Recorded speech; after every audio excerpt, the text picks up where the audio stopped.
Good morning. We are today in the 3rd chapter and 4th chapter of Isaiah. And I want to review just a couple of things because we've got to change our focus from 21st century to ancient times. So let me remind you that chapters 3 and chapter 4, chapter 5 are all addressed to the nation of Judah and to Jerusalem, its capital city. And the nation of Judah operates as a theocracy, which means that God is the head of the nation. He has 3 representatives, I guess we could call it, that provide different functions for the people. The king, King David, King Saul, King Uzziah, we go through that whole list of 28 kings for the nation of Judah after the Civil War that are responsible for carrying out all the administrative duties, the military, the politics, just the administration of the government. The priest, who would be the religious leader, the priest would be responsible for bringing God's message to the people, okay? And it was through the priest that the people could respond to God. And 3 times a year, every man was to come to Jerusalem, fulfill his religious duties, and so it serves as a reminder of who God is, who the power is, and who the people are responsible to. The prophet, I'm not going to say the single most important person, but the prophet, in this case Isaiah, was in the very presence of God. We learned in chapter 6 that he saw God. And so he brings the message of God to the king and to the priest and thereby to the people. Okay. Isaiah chapter 3, before we begin, we have to go back to the very last verse of chapter 2. Isaiah chapter 2, verse 22 says, "Don't put your trust in mere humans. They are as frail as breath. What good are they?" Now, seeking wise mentors is a great idea. But for the nation of Judah, their direction had to come from God. And so he reminds the leaders once again who's the boss, who they should follow. All right, beginning in chapter 3, we have a hard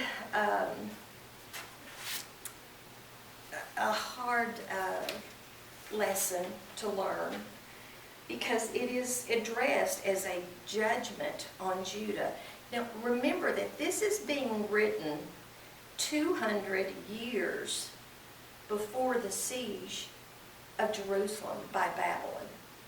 So the people are 200 years out of knowing what's coming, except that Isaiah has seen it, and he's warning them of an invasion and a captivity. He says in verse 1, and I'm reading from the New Living Translation, the Lord of heaven's armies will take away from Jerusalem and Judah everything they depend on. Every bit of bread, every drop of water, all their heroes and soldiers, judges and prophets, fortune tellers and elders, army officers and high officials, advisors, skilled sorcerers, and astrologers. Now think about that. He's taking away their security with the heroes and the soldiers. He's taking away their justice with their judges, the religious leaders, the prophets that they've ignored. He's just not going to talk to them anymore. And of course, the fortune tellers and elders refer to those characters that came from the Philistines and they allowed to remain in their culture. Really a sad story of destruction of their society that God had set up, and we get to that in chapter 5. So the opposite of law and order is confusion and disorder. And that's what God has promised them. When you don't follow my direction, when you don't follow the rules as I set forth, there will be destruction. Interesting, verse 4, I will make boys their leaders and toddlers their rulers. Now, I don't necessarily think that means that young children are going to take over. But I think it means that the leaders who step forward to lead are people who are simply not capable of leading. That they are childlike. Perhaps they're attached to someone behind them who's pulling the strings. But when it comes to leadership, when it comes to knowing what to do, when it comes to administrating the government as it should, they're simply incapable. They're bewildered by the entire process. Verse 5, people will oppress each other. Man against man, neighbor against neighbor. Young people will insult their elders. That started happening a long time ago. And vulgar people will sneer at the honorable. Gosh, we could make that today. In those days, a man will say to his brother, well, since you have a coat, you be our leader. Take charge of this heap of ruins. I mean, they're desperate for someone to lead out, for someone to step out. And he will reply, no, I can't. I don't have any extra food or clothes. Don't put me in charge. Well, this just sounds strange to me.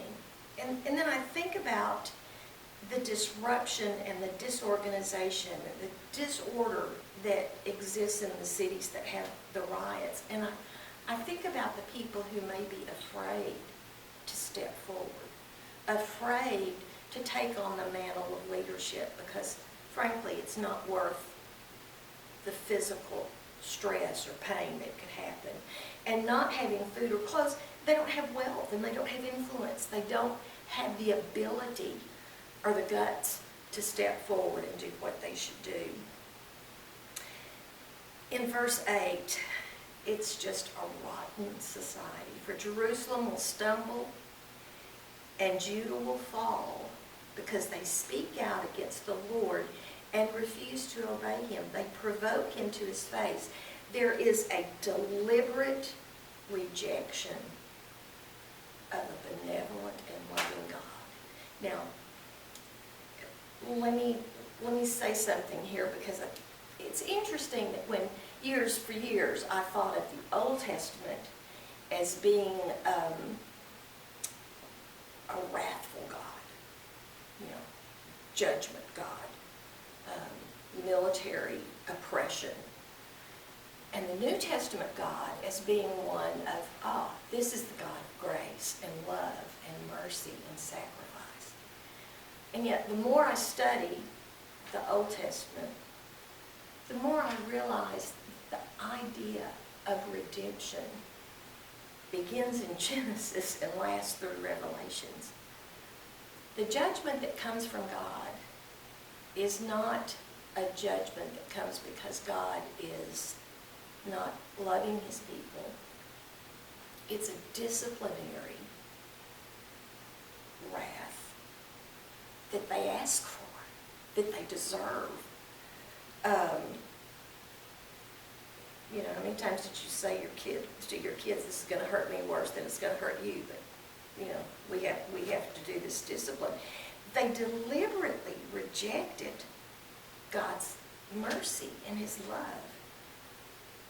Verse 9, the very look on their faces gives them away. They display their sin like the people of Sodom, and they don't even try to hide it. There's no shame in their society. They are doomed. And here's the key, if you don't have it underlined. They have brought destruction upon themselves. This is not what God intended for them. He intended to give them mercy and love. And in chapter 5, we'll talk about his intentions. And then in verse 10, Isaiah gives us a break. He says, tell the godly that all will be well with them. See, it's not the entire nation. Maybe the godly are just not speaking up.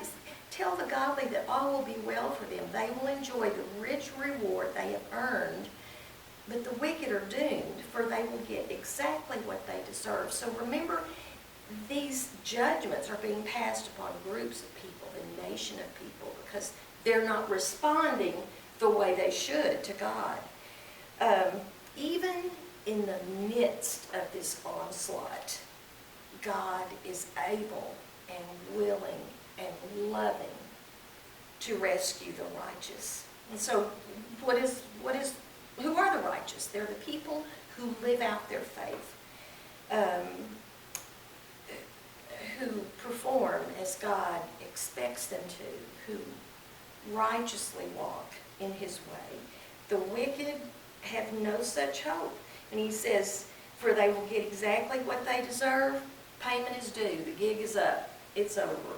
Here's what you get. Childish leaders oppress my people, and women rule over them.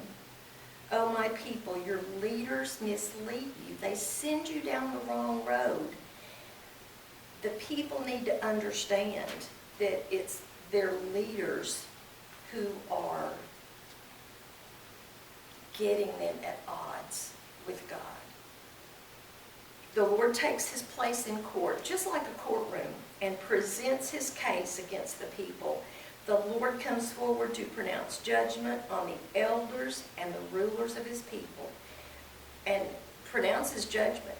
You're guilty. You have ruined Israel, my vineyard. Your houses are filled with things stolen from the poor. How dare you crush my people, grinding the faces of the poor into the dust, demands the Lord of heaven's armies. Courthouse, trial, and the leaders of the nation are found guilty because they have not followed in the steps of God through the words of the prophet. And he gives this warning to the city. The Lord says, beautiful Zion is haughty, craning her elegant neck, flirting with her eyes, walking with dainty steps, tinkling her ankle bracelets, and the Lord will send scabs on her head, and the Lord will make beautiful Zion balls. Now, we have to cover this equally. So judgment has been pronounced against the elders, the leaders, who would be what? The men.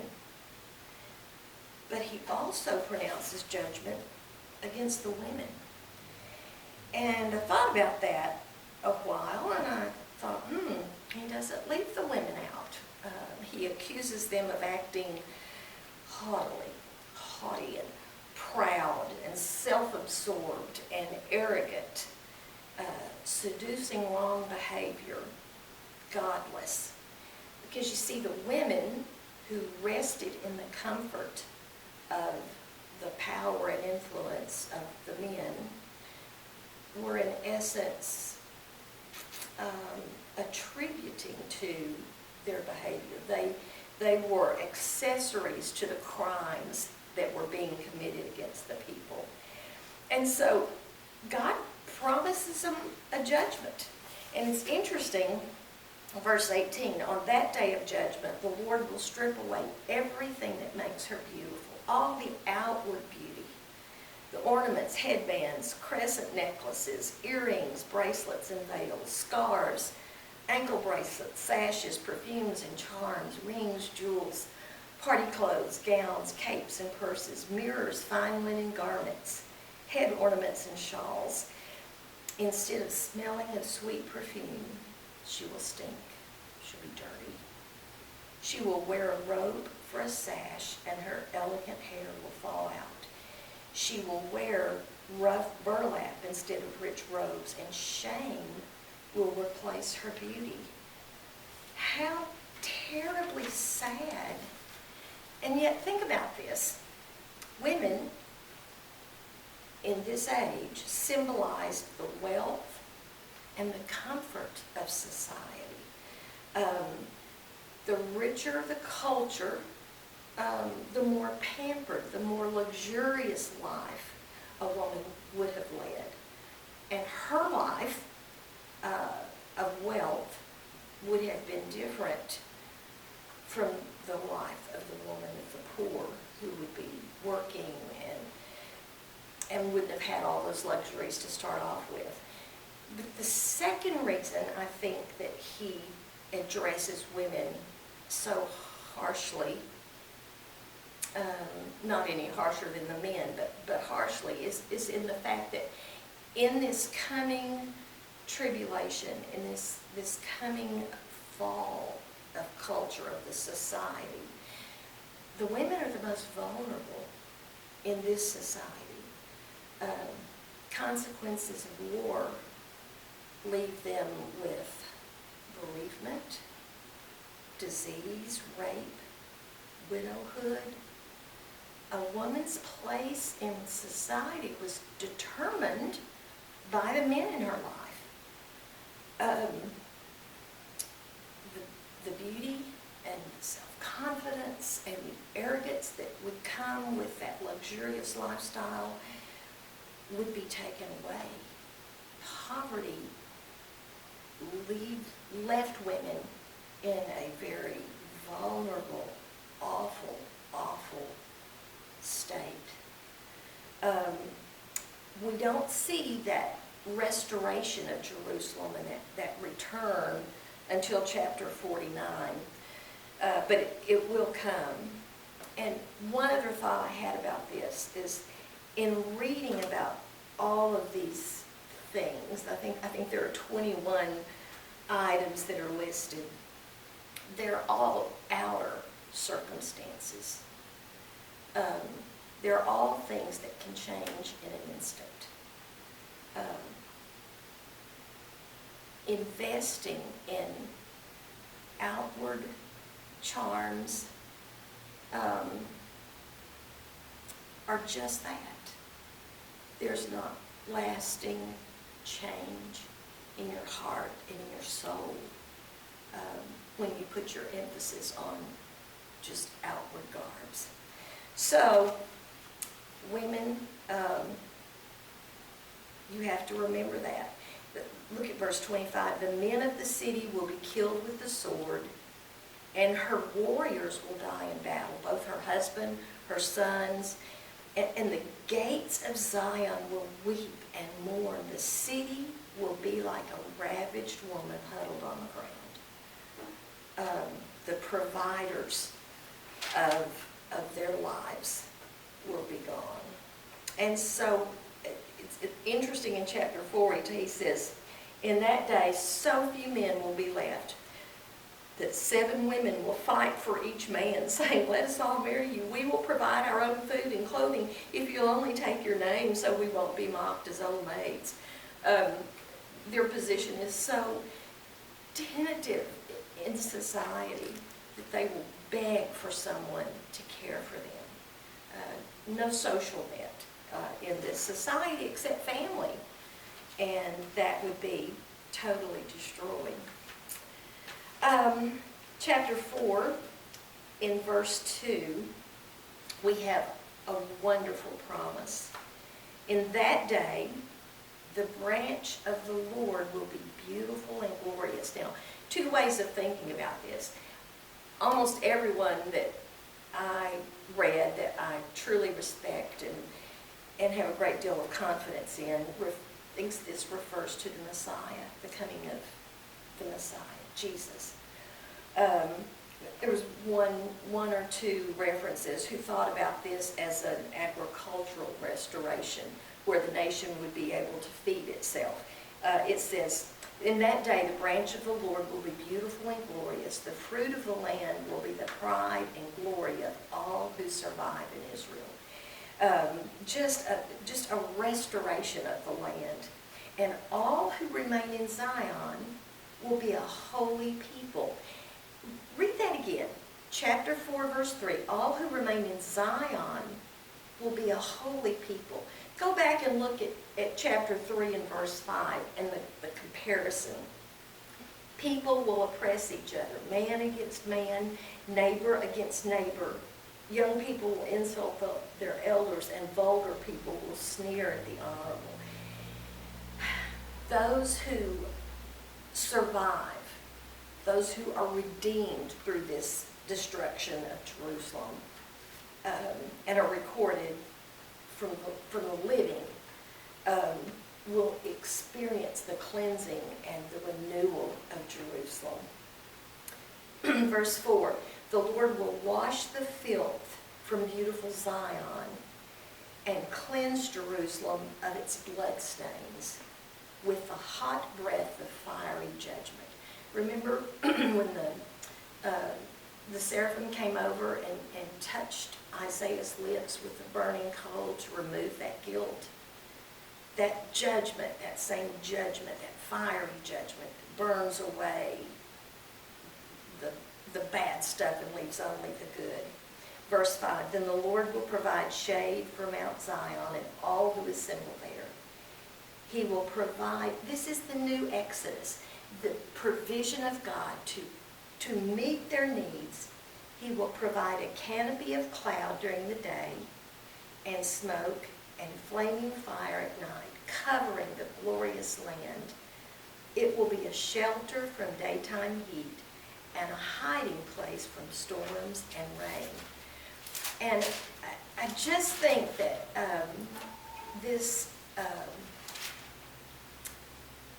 time of restoration, go over to Isaiah chapter 12. And because of time, we're not going to read the whole thing. But the entire chapter 12 is a hymn of thanksgiving and of praise for God's redemption. So, start with verse 1. In that day you will sing, I will praise you, Lord. You were angry with me, but not anymore. Now you comfort me. See, God has come to save me. I will trust in him and not be afraid. The Lord God is my strength and my song. He has given me victory. Be the holy, be the righteous, be the one who follows God. Don't be afraid to do the right thing. In verse 5, sing to the Lord, for he has done wonderful things. Let's be the people and the church who bring forth the message of God. Sunday school 9:30, Pairs and Spares meets in the fellowship hall. I'll put in that free ad. Thank you.